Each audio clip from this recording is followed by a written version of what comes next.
Welcome back to another Cruise Quick Tips by Sailing with the Sages. Today we're going to discuss travel documents to cruise. Of note, you should double check with your cruise line beforehand in case any of the rules have changed since this video was made. Note, this information is for U.S. citizens who are taking cruises that begin and end in a U.S. port. First, you need a non-expired, government-issued ID like a driver's license. Now of note, you currently do not need a Real ID compliant driver's license in order to cruise. However, very soon you will need Real ID compliant driver's licenses in order to fly within the United States.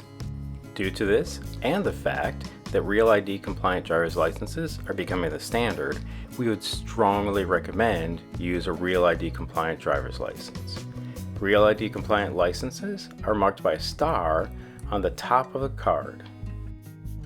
In addition to the Real ID driver's license, you also need a passport with a matching name, valid for at least 6 months beyond completion of travel.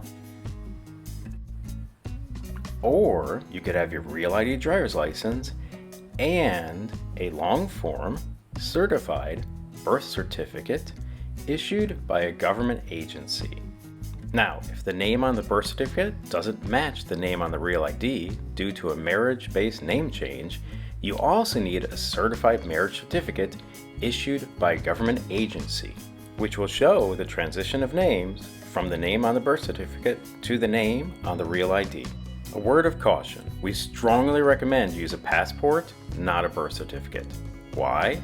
A valid passport allows guests who must disembark the ship before their cruise ends due to an emergency to fly back to the United States without significant delays and complications.